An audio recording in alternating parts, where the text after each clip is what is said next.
दोस्तों, बहुत पुराने समय की बात है। एक गांव में एक किसान रहता था। वह भगवान की नियमित रूप से पूजा करता था, लेकिन फिर भी बार बार उसके खेतों में फसल सही से नहीं उगती थी।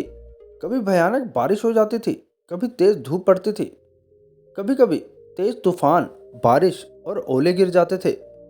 इन सबसे परेशान होकर एक बार मंदिर में जाकर उसने भगवान से कहा कि मैं आपकी नियमित रूप से पूजा करता हूँ, जल चढ़ाता हूँ, लेकिन फिर भी मेरी गेहूं की फसल खराब होती रहती है।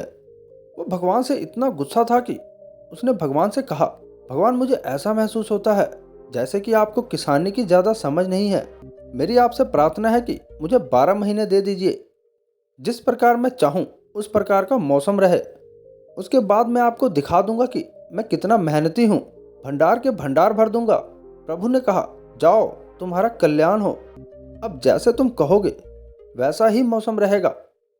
तुम्हारे कहने से बारिश, तूफान, ओले, सारे मौसम तुम्हारे कहने के अनुसार ही होंगे। किसान ने बड़े उत्साह से अपनी गेहूं की फसल बोई। जब धूप की इच्छा हुई तब धूप आई, जब पानी को कहा तब पानी। बहुत तेज धूप, बारिश, ओले और बाढ़ को तो उसने बुलाया ही नहीं। धीरे धीरे समय बीतता गया और गेहूं की बलियां बढ़ने लगीं, और इसके साथ साथ किसान की खुशी का ठिकाना नहीं था, क्योंकि आज तक उसकी इतनी बढ़िया फसल ही नहीं हुई थी। इतनी लंबी लंबी बलियां आज तक उसने देखी ही नहीं थी।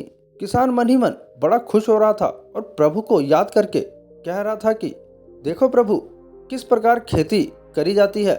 बेकार में ही हम सभी खेती किसानी करने वाले लोगों को दुखी करते हो। और आखिरकार वो समय भी आ गया जब वो अपने खेत में अपनी लहलहाती हुई गेहूं की फसल को काटने के लिए एक दो आदमियों को लेकर पहुंचा। जैसे ही उसने दरारी से गेहूं को काटा, एकदम से हक्का बक्का रह गया। उसका दिल बैठ गया, क्योंकि उस गेहूं की बलियों में अनाज का एक दाना भी नहीं था। सारी की सारी बालियां अंदर से खोखली थी। वो बहुत परेशान हो गया और रोते रोते प्रभु से कहा, हे भगवान, ये सब क्या हुआ। तब भगवान बोले, ये तो होना ही था। तुमने गेहूं के पौधे को मेहनत करने का जरा भी मौका ही नहीं दिया। न भरी तेज दोपहर में उनको पकने दिया, न तूफान, न ओलावृष्टि का सामना करने दिया। उनको किसी प्रकार की चुनौती का सामना ही नहीं करने दिया। इसलिए सब गेहूं के पौधे और इनकी बालियां के अंदर एक भी अनाज का दाना नहीं हुआ। जब तूफान आंधी आती है, जोरदार बारिश होती है, ओले गिरते हैं, तब पौधा अपने बल से ही खड़ा होता है। वह अपना अस्तित्व बचाने का संघर्ष करता है, और इस संघर्ष में जो बल पैदा होता है वही उसे शक्ति देता है, ऊर्जा देता है और उसकी ताकत को बाहर लाता है। तुमने देखा नहीं, सोने को भी कुंदन बनने से पहले आग में तपना, हथौड़ी से पिटना जैसे चुनौतियों का सामना करना पड़ता है, तभी उसकी सुंदरता आभा उभरती है और उसे अनमोल बनाती है। चुनौतियाँ कामयाबी का दूसरा नाम है। क्या तुम नहीं जानते हो कि जब सोने का आभूषण बनाया जाता है तो सोने को आग में तपाया जाता है, हथौड़ियों से पीटा जाता है, ना जाने कितने प्रोसेस से गुजरना ही पड़ता है, तब जाकर वो आभूषण में बदलता है और फिर उसका मोल अनमोल हो जाता है। ठीक उसी की तरह हमारी ये जिंदगी होती है। जब जिंदगी में संघर्ष नहीं होता, चुनौतियां नहीं होती, तब व्यक्ति अंदर से खाली हो जाता है।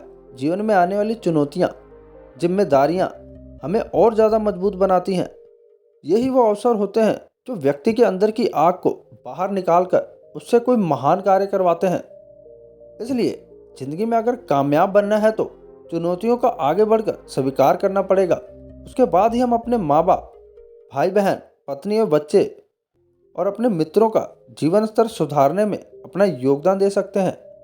इसलिए अगर लाइफ में प्रतिभाशाली बनना है तो चुनौतियों और संघर्ष को स्वीकार कर आगे बढ़ना होगा, तब जाकर आपको सफलता मिलेगी। तो दोस्तों, आज की ये कहानी आपको कैसी लगी?